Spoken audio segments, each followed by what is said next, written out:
20 plants that eliminate weeds, without herbicides or chemicals. Very good herbalists.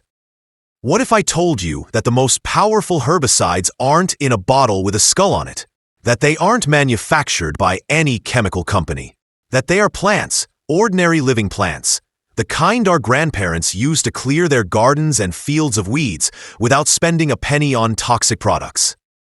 While we all rush to the nursery to buy expensive herbicides that poison the soil and water, there are plants that have been chemically suppressing, smothering, and blocking weeds for thousands of years, and modern science is rediscovering them one by one. Stay until plant number 8. It releases one of the most powerful natural herbicides known. Farmers used it to clear entire fields overrun by weeds.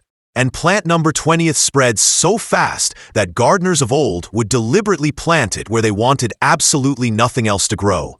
Like this post if you already use any natural techniques in your garden. And subscribe. We post every week. Our grandparents didn't have synthetic herbicides, but they had something better. They knew what to plant and where to keep weeds from taking hold. They knew which plants fill the soil before the weeds arrive, which ones cover it so densely that the light can't penetrate, which ones release substances into the soil that prevent other seeds from germinating. That knowledge didn't disappear because it stopped working. It disappeared because the chemical industry convinced everyone that spraying was easier than planting. And for decades we believed it. But the poisoned soil, the herbicide-resistant weeds, and the money spent on products that have to be repeated every year are telling us that something went wrong with that reasoning. This list ranges from impressive to absolutely incredible. 3 things to keep you going. First, one of these plants germinates in 3 days and covers the ground so quickly that weeds never see the light. And when you cut it and bury it, it continues to release seeds from the soil for weeks.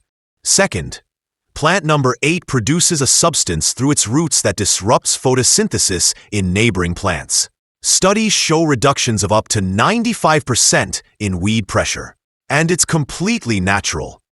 And third, the last one on the list was planted by gardeners of old in those corners where they never wanted to see anything else.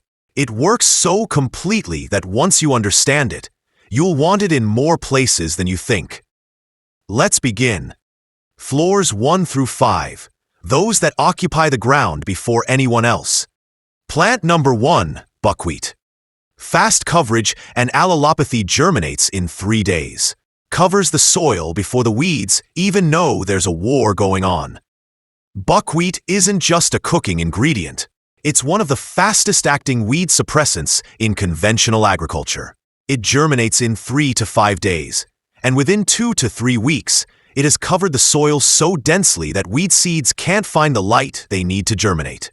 It also releases allelopathic substances that block the germination of other seeds. And when you cut it and bury it, that blocking action remains active in the soil for weeks. How it works? It covers the soil before weeds and releases substances that block their germination even after cutting. How to use it? Sow densely between main crops. Let it grow for 6 to 8 weeks. Cut it back before it flowers, and then plant it in the soil. The bed is then clean for the next planting. The plant army that arrives before the enemy and claims the territory without the weeds knowing there is a war. Plant number 2, white mustard and black mustard. Natural biofumigant fumigates the soil with natural substances that kill weed seeds, pests, and fungi. Mustard is more than just a condiment. It's a biofumigant. When cut and buried while still green, it releases sulfur compounds that penetrate the soil and kill weed seeds, pathogens, and nematodes. It's completely natural chemical warfare that decomposes without leaving toxic residues in just a few weeks. Studies show reductions of up to 80% in weed pressure after biofumigation with mustard. How it works? When the plant is cut and buried while green, it releases glucosinolates that are converted into isothiocyanates, natural fumigant substances that eliminate seeds and pathogens from the soil. How to use it? Sow densely. Let it grow for 4 to 6 weeks. Cut it back before flowering. Bury it in the first few centimeters and water. In 2 or 3 weeks, the soil will be clean and ready. The plant that doesn't just compete with weeds, it chemically eliminates them before they can even start.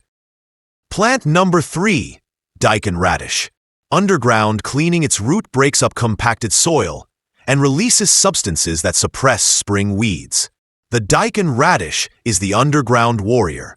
It develops a taproot that can reach depths of over 40 centimeters, breaking up compacted soil and competing with weed roots for water and nutrients.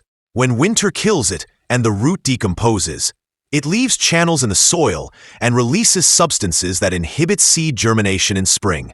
Studies report reductions of between 50 and 70% in spring weed emergence.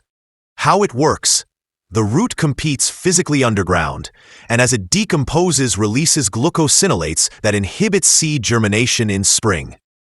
How to use it: sow in late summer or autumn. Let winter kill it. In spring, the soil will be looser, more fertile, and have far fewer weeds. The underground demolition crew that clears the land and leaves the ground better than they found it. Plant number 4, red clover and white clover. Permanent cover and fertilizer, living carpet that smothers weeds and fertilizes the soil at the same time. Clover forms a dense, continuous mat that blocks sunlight and leaves no space for weeds to germinate. But it does more than that. As a legume, it fixes nitrogen from the air and adds it to the soil. So while it suppresses weeds, it's also fertilizing the soil.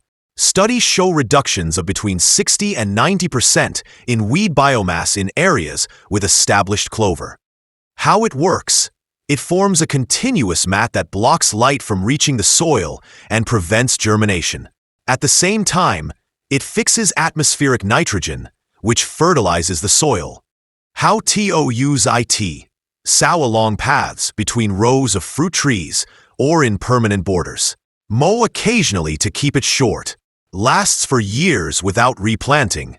The cover that works for you 24 hours a day, without asking anything of you and giving you more fertile soil every year. Plant number 5, solid comfrey. Total shade and permanent suppression, the largest leaves in the garden. They create total darkness under which weeds cannot survive.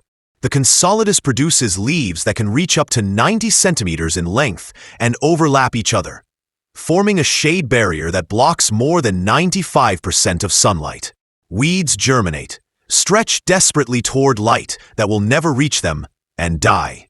Its taproot extends more than 3 meters deep, extracting nutrients that surface weeds cannot access. Once established, it lasts for decades. How it works: the giant leaves block light almost completely. The deep root system draws nutrients inaccessible to weeds. Suppression is permanent without intervention. How to use it: plant in borders, corners, or permanent problem areas. Allow to establish for a season. Harvest the leaves for mulch or compost. Weed suppression is indefinite. The doorman who never leaves the gate. Once established, the weeds don't even try. Herbalists, we've covered 5 plants that our grandparents knew and that the chemical industry made us forget. Now come those with even more precise mechanisms. Those that attack weeds from within the soil with an effectiveness that modern scientific studies continue to confirm. Plants 6 to 10. Those that attack with plant chemicals. Plant number 6, ornamental sweet potato. Ipomoea batatas. Suffocation by covering the vines of the American South that turned the bare ground into an impenetrable carpet. The ornamental sweet potato was a secret weapon in Southern American gardens for generations. Its vines grow at an impressive rate in warm weather, sending out runners that completely carpet the ground with overlapping, layered leaves. Once the area is covered, weed seeds cannot find light and will not germinate. Even perennial weeds have difficulty penetrating the dense carpet of stems and foliage. How it works: fast-growing runners create a continuous canopy that blocks light and prevents germination. In warm weather, This is almost instantaneous. How to use it. Plant in zone 6 and warmer. Ideal for covering large areas in summer. At the end of the season, incorporate the vines as organic matter. The ground cover that works for free all summer and even gives you a harvest if you use the edible variety. Plant number 7. Winter rye. Residual natural herbicide, the cover crop that continues to kill weeds weeks after it is dead. Winter rye is a natural residual herbicide. Its roots release allelopathic substances during growth. When it is cut and left as mulch or plowed into the ground, these substances are released in higher concentrations. Studies have identified specific compounds in rye stubble that suppress seed germination for 30 to 60 days or more. Documented weed reductions reach 70 to 90%, especially effective against small-seeded weeds. How it works. Roots release allelopathic substances during growth. When cut, the stubble continues to suppress germination for weeks due to a residual effect. How to use it. Sow in autumn. Let it grow until spring and cut it before it goes to seed. Leave the stubble as mulch or bury it. Spring and summer will bring far fewer weeds. The plant that keeps fighting weeds even after death. The residual herbicide that grows in your garden. Plant number 8. Sudan sorghum. Sorghum, the most powerful natural herbicide. Here it is. The one I promised at the beginning. It produces a compound through its roots that disrupts the photosynthesis of weeds. Sudan grass produces a compound called sorghum from its roots. It is so effective at suppressing competing plants that farmers used it specifically to clear fields overrun by persistent weeds. Sorghum disrupts photosynthesis and cellular respiration in neighboring plants at very low concentrations. It leaches from the roots, creating a chemical barrier in the soil. Studies document reductions of between 80 and 95% in some of the most problematic agricultural weeds. How it works. Sorghum leaches from the roots into the surrounding soil, disrupting photosynthesis and respiration in weeds at very low concentrations. How to use it. Sow densely in problem areas in summer. Leave for 60 to 90 days. Cut and bury or remove. The following season shows a dramatic reduction in weeds. The plant that doesn't ask weeds to leave. It evicts them chemically, and it does so in a completely natural way. Plant number 9. Hairy thyme.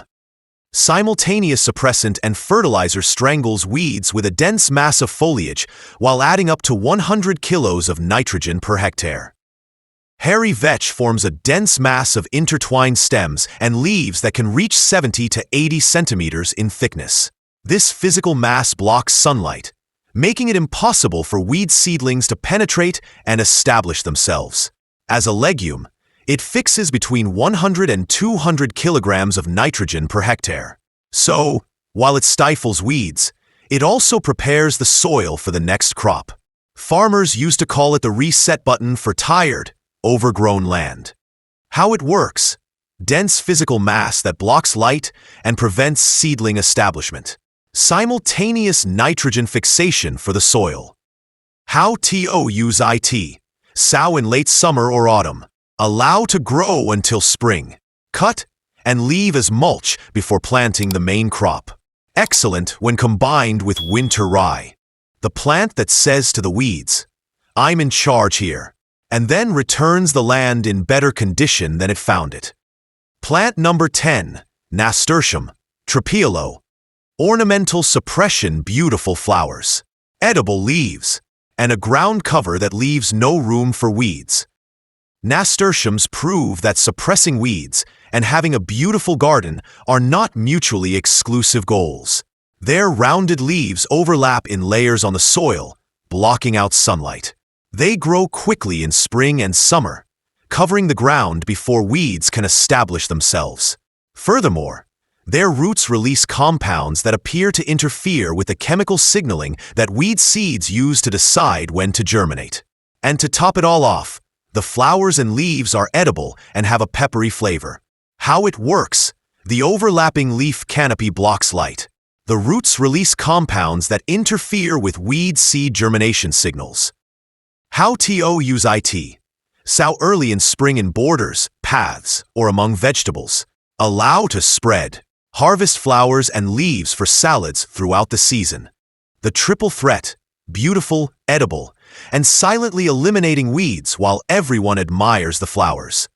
Stop for a moment, herbalists.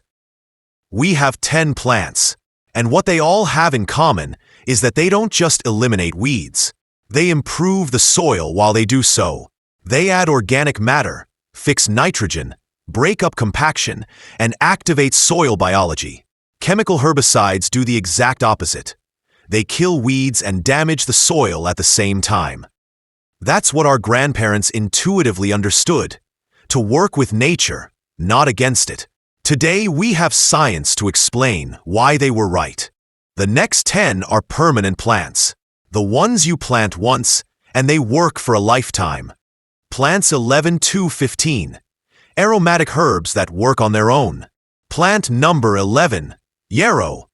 Border suppression and soil improvement. The plant that creates its own chemical borders and leaves the soil better in its wake. Yarrow suppresses neighboring plants through allelopathy. Its roots and aerial parts release substances that inhibit the germination and growth of other plants in its vicinity. Its taproot breaks up compacted soil and draws nutrients from deeper layers. Traditional farmers called it a soil improver because the land where yarrow grew seemed more fertile and easier to work. How it works? Allelopathy from roots and aerial parts inhibits weed germination. Deep root system improves soil structure. How to use it?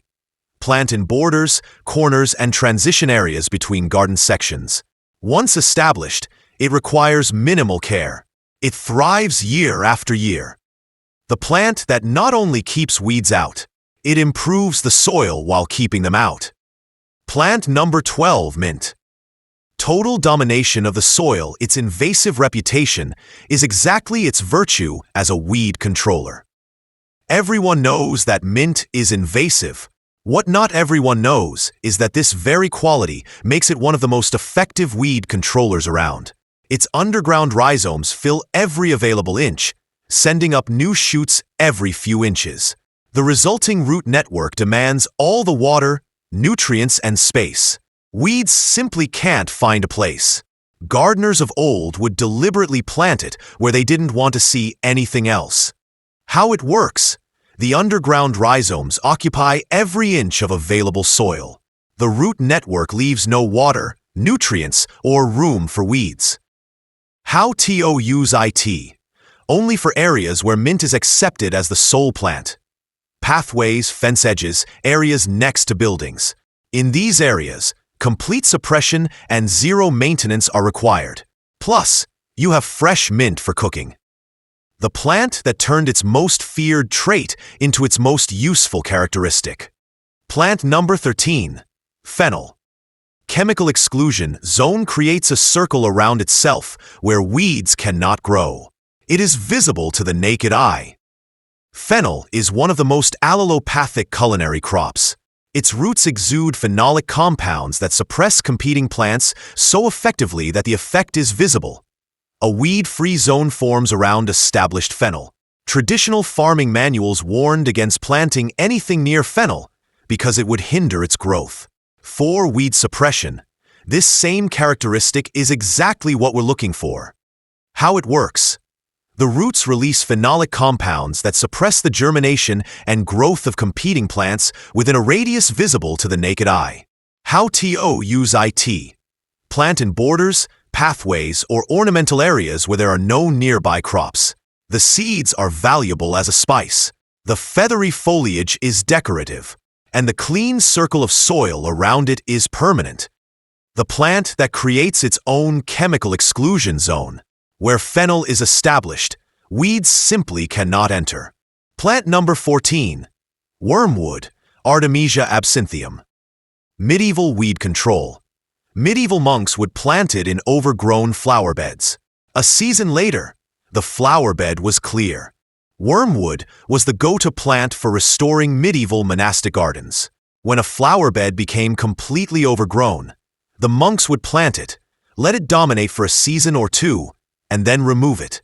The flower bed would be so clear that they could replant whatever they wanted. The secret lies in the absinthians and sesquiterpene lactones it releases. They inhibit the germination and growth of almost everything nearby with such high efficacy that old manuals warned against planting it near vegetables or herbs that one wished to preserve. How it works?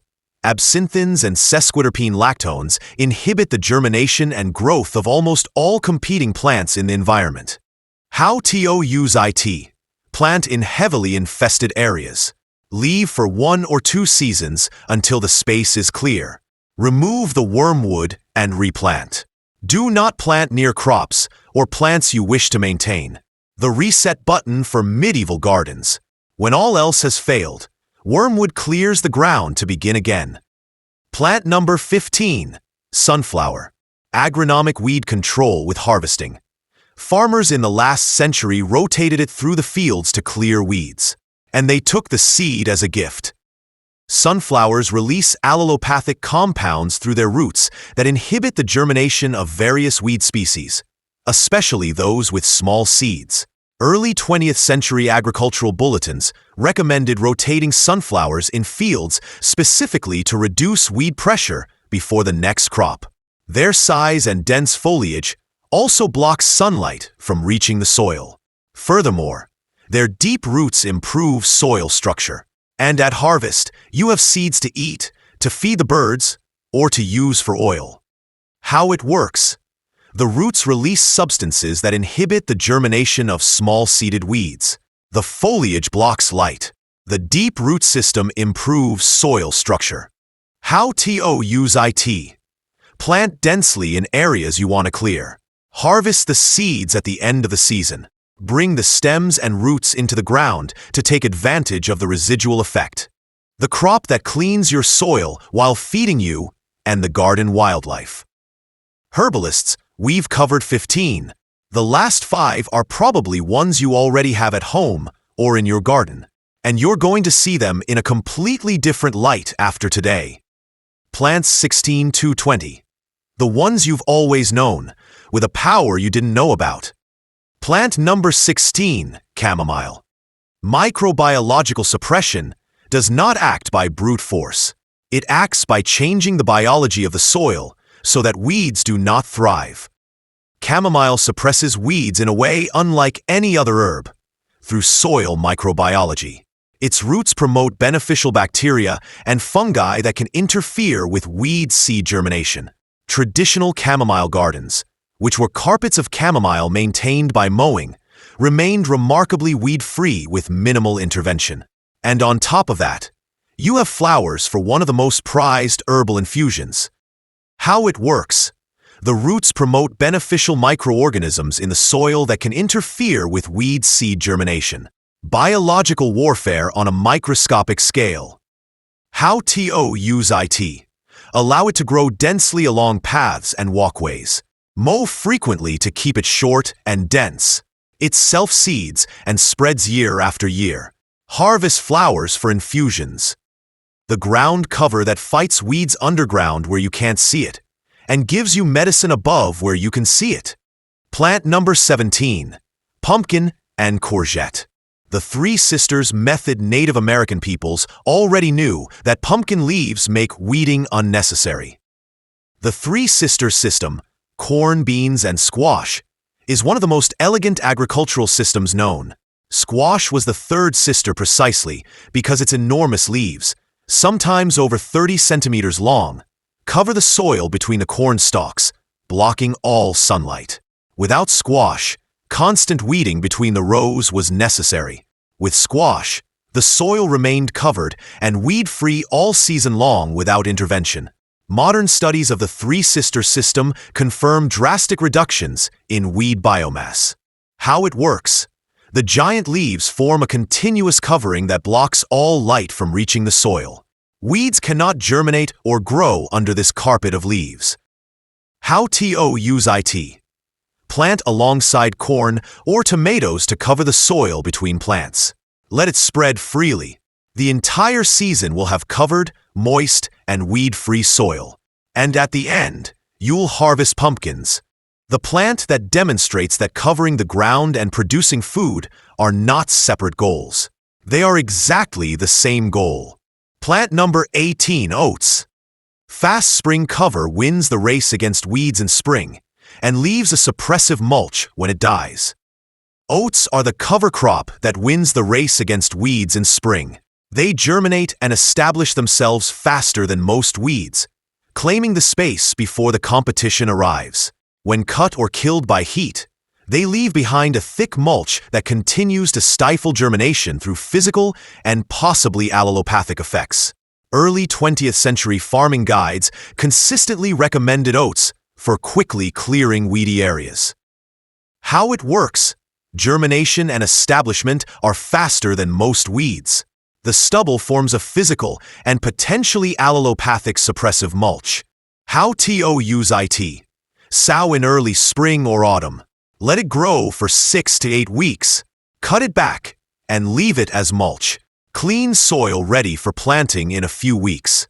The plant that arrives first and leaves the field prepared for those who come later. Plant number 19, thyme. Aromatic and permanent living barrier once established on paths and edges. It is virtually impossible for weeds to penetrate. Thyme eventually forms a dense, branching, woody carpet that creates a physical barrier weed seedlings cannot penetrate to establish themselves. The foliage covers the ground, blocking sunlight, and thyme's aromatic compounds can have a mild allelopathic effect that discourages nearby germination. Thyme-covered pathways in rural homes have gone decades without weeding. They are permanent, fragrant underfoot, and provide culinary herbs readily available. How it works: the woody, branching mat physically prevents seedlings from establishing themselves. The foliage blocks light. Aromatic compounds may discourage nearby germination. How to use it: plant between paving stones, along pathways, or on the edges of flower beds. It will take a season to become fully established. After that, minimal maintenance and cooking herbs are required. The rug that smells like Mediterranean cuisine and works as a permanent living barrier. Plant number 20, Melissa, lemon balm. Total and permanent dominion, the last on the list. The one that gardeners of old planted where they never wanted to see anything else again. Lemon balm closes this list because it perfectly embodies the principle we started with. Sometimes the most effective natural solution is to deploy an ally more aggressive than the enemy. Lemon balm spreads via rhizomes and self-seeding with such speed that it occupies every inch of available soil. Once established, weeds find no water, nutrients, or space. The dense foliage blocks out the light. Maintenance is zero. And you also have leaves for infusions with medicinal properties, fragrance in the garden, and pollinators that love it. How it works: underground rhizomes and self-seeding occupy all available space. The roots demand water and nutrients. Dense foliage blocks light. Total dominance. How to use it: plant in problem areas, neglected corners, or edges where permanent ground cover is desired. Plant it once and let it do its thing. Weed suppression is indefinite, and maintenance is virtually non-existent. The plant that transforms the corner you had given up on into a fragrant, useful, and permanently weed-free area. 20 plants, and all of them with the same message behind them. The best weed control isn't in a can. It's about understanding how plants work and using that knowledge to your advantage. Cover the soil before weeds arrive. Use plants that release substances into the soil to block their germination. Create conditions in which weeds simply cannot thrive. That's nothing new. It's what our grandparents knew, what traditional farmers practiced, what modern science is confirming one by one with concrete studies and data. And best of all, while controlling weeds, these plants improve your soil, provide food, medicine, and beauty. Chemical herbicides do none of those things. Herbalists, tell me in the comments which of these 20 you already use in your garden. and which one you're going to try after today. Are you on Team Quick Covers, Team Natural Chemical Suppressants, or Team Permanent Covers? I read every comment, without exception, and I love learning from your experiences. Years of gardening is knowledge you can't find in any book. If this video reminded you of something you already knew but had forgotten, or taught you something new, please give it a like.